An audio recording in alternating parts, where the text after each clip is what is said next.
This is why you should give a hoot about the Stanley Milgram experiments in 2 minutes or less. Setup. It's 1961 in New Haven, Connecticut. Stanley Milgram puts out an ad asking for 500 men to help in a study on memory and learning.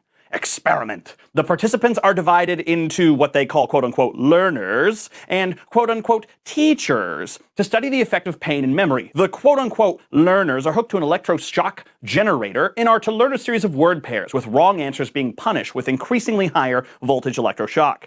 Now there's a plot twist. The learner is actually an actor, and the teacher is the subject of the real experiment to see if people will apply seemingly lethal electric shocks because a man in a white lab coat told them to do so. Now, if the teacher, the person administering the electroshocks, says that they want to stop the experimenter will say the following phrases. Number 1, please continue. Number 2, the experiment requires that you continue. Number 3, it is absolutely essential that you continue. And number 4, you have no other choice, you must go on. If the teacher still wants to stop the experiment after these 4 phrases, or if the max voltage of 450 volts is administered to the learner, the experiment stops and it is concluded.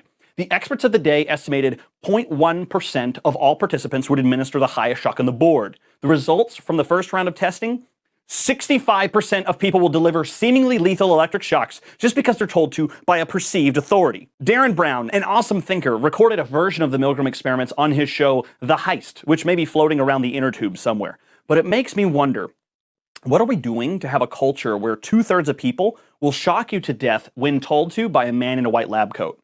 And what are the other 1/3 of people doing right where they won't? Conclusion: question presumed authority. If it's valid, it'll withstand the scrutiny of logic and empirical testing. Like your dentist could have authority over your mouth. You choose them and they prove their authority every time. And if it's invalid authority, you'll free yourself from an invalid source of control. And that's why you should give a hoot about the Stanley Milgram experiments.